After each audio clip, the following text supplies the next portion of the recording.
Mais uma aula de física aqui e agora a gente vai falar sobre gases perfeitos. Os gases perfeitos eles vão ter aspectos gerais. Eles também são chamados de gases ideais. Os aspectos gerais dos gases ideais são movimento constante e aleatório e as colisões entre as partículas gasosas são perfeitamente elásticas. Na física, quando a gente ouvir esse termo perfeitamente elástico, a gente vai estabelecer a relação de conservação de energia. Então, quando uma colisão entre partículas gasosas é perfeitamente elástica, quer dizer que nessa colisão vai ter uma conservação da energia. Depois dos aspectos gerais, a gente vai ver a equação mais importante para o nosso estudo de gases ideais. Essa equação ela vai dar origem a todas as outras que a gente vai ver, todas as outras relações entre os gases. Equação de Clapeyron. A equação de Clapeyron é o que? P vezes V igual a N vezes R vezes T.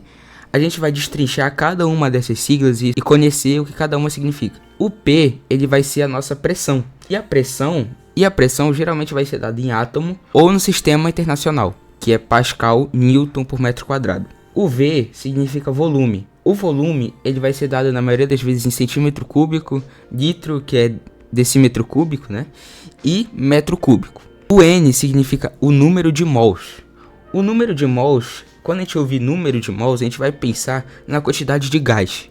O número de mols, os mols, ele está relacionado com massa. Então, quando a gente pensar na quantidade de gás do recipiente, na massa de tal coisa, geralmente a gente vai pensar no número de mols. O R, ele é a constante universal dos gases perfeitos. Daqui a pouco a gente vai ver o valor da constante, mas bora deixar agora para falar de temperatura.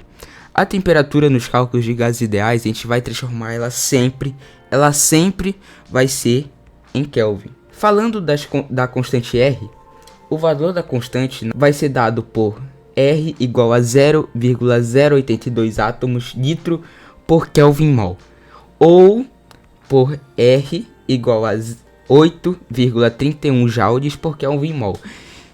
Esse segundo que eu falei, ele é o sistema internacional. Quando a gente usar ele, a gente vai ter que transformar todas as outras unidades para o sistema internacional. Então, quando a questão der o valor 8,31 joules por Kelvin mol, a gente sabe que todos os outros vão ter que estar no sistema internacional. Agora falando de transformações de gasosas. As transformações gasosas elas têm a equação para transformação gasosa.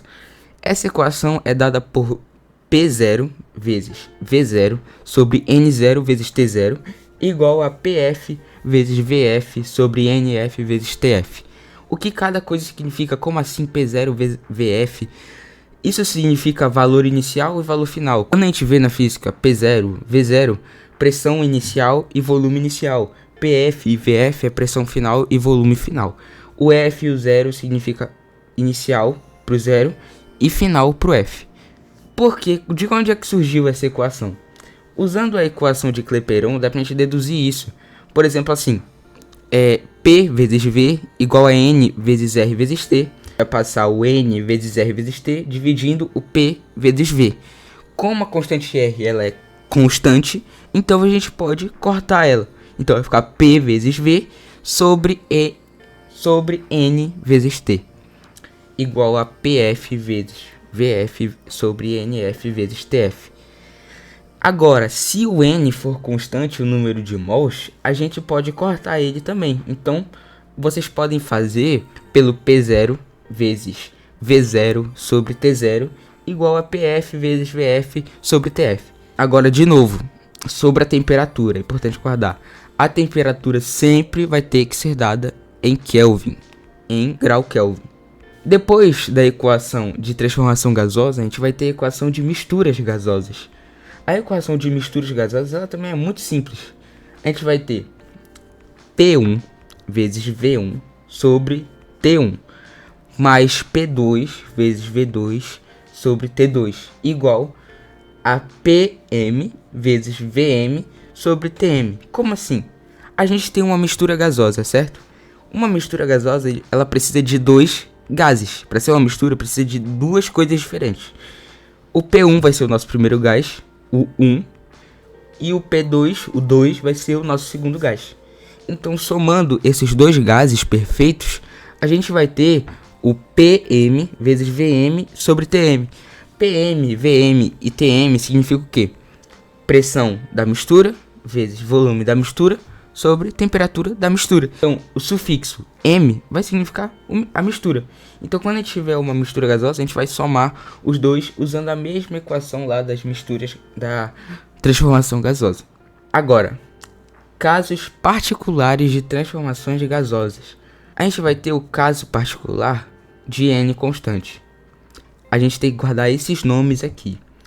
O caso particular de N constante, a gente chama de transformação isobárica. Transformação isobárica. Isso é essencial para a gente guardar esses nomes. Quando a gente tiver as próximas duas, a gente vai ter nomes meio que nessa pegada e é muito importante guardar isso. Transformação isobárica. O que é transformação isobárica? É quando a pressão é constante, ela se baseia na lei de Gay-Lussac e a gente vai ter como base para resolver ela V sobre T. Então, como assim? Se a pressão for constante, a gente vai pegar lá nossa equação de transformações gasosas. N é constante, tá, vai ficar P vezes V sobre T. Se a pressão é constante, então a gente pode cortar o P. Vai ficar V0 sobre T0 igual a VF sobre TF. Então, quando a questão apresentar um cálculo de transformação isobárica, a gente vai fazer V0 sobre T0 igual a VF sobre TF. Simples assim, só isso. A próxima transformação é a transformação chamada isovolumétrica ou isocórica. Precisa saber os dois? Sim, por causa que a questão pode falar só isocórica e aí a pessoa não sabe, só sabe que é isovolumétrica. Então, transformação isovolumétrica é quando o volume é constante. Então, se o volume é constante, é aquele mesmo esquema, a gente só vai fazer cortar o volume da equação. Detalhe de que ela se baseia na lei de Chardes. Então, a gente vai seguir a mesma lógica da última, da transformação isobárica. P0 sobre T0 igual a PF sobre TF. Só isso. Transformação isotérmica. Térmica. Temperatura constante. Se a temperatura é constante, então o nosso cálculo vai ser só P0 sobre, vezes V0 igual a PF vezes VF. Só isso. Detalhe de que esse caso as grandezas vão ser inversamente proporcionais, tá? Depois disso a gente vai ter a última parte, que são os gráficos. Gráfico de transformação isobárica, transformação isovolumétrica ou isocórica e de transformação isotérmica. O gráfico de transformação isobárica vai ser o que a gente já tinha representado. Se a pressão é constante, então ela não vai aumentar nem diminuir. Então a pressão vai seguir uma linha tênue, enquanto o volume e a temperatura vão mudar, vão ser constantes entre si.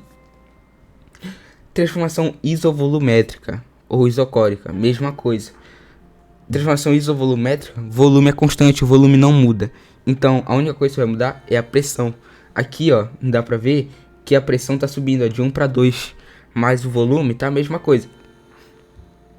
Transformação isotérmica, a gente vai ter o que a gente chama de hipérbole equilátera ou isoterma. O que é isso? Meio que a gente percebe que o nosso gráfico está formando esse arco, certo? E eu te falei que a temperatura é constante. Se a temperatura é constante, pressão e volume vão mudar. Se o nosso gráfico é pressão versus volume, tá aqui, ó. A pressão tá mudando, tá fazendo essa hipérbole, essa parábola, enquanto o nosso volume também, o nosso volume A passa para volume B, ele tá menor ou maior. A nossa temperatura, a nossa pressão, né, que tava lá em cima, vai diminuindo e chega lá embaixo. Então, esse é o esquema desses gráficos. É muito simples, é só pensar pela lógica. Não precisa de muito esforço, não. As equações também são equações que dá pra gente deduzir. Se a gente guardar a equação de Clapeyron, as outras dá pra gente deduzir facilmente. N vezes R vezes T vai passar dividindo. O N é constante, dá pra cortar. O que é constante a gente corta. Pressão constante na transformação isobárica, a gente corta. Na isovolumétrica ou isocórica, a gente corta. Na transformação isotérmica, a gente corta o T. Então é só pensar nisso. Se for constante, corta. N é constante, número de mol é constante, corta. Corta tudo que for constante e deixa a equação do jeito que tá. P1 vezes V1 sobre T1 mais P2 vezes V2 sobre T2 igual a pressão da mistura, vezes volume da mistura sobre temperatura da mistura. Só isso. São coisas que dá pra gente deduzir. Então, eu acho um conteúdo muito simples, gases perfeitos. É bem fácil assim de entender se a gente guardar as fórmulas e os gráficos. E é isso que a gente precisa saber desse conteúdo, que é muito fácil e pode cair numa prova de vestibular, na prova da escola de ensino médio.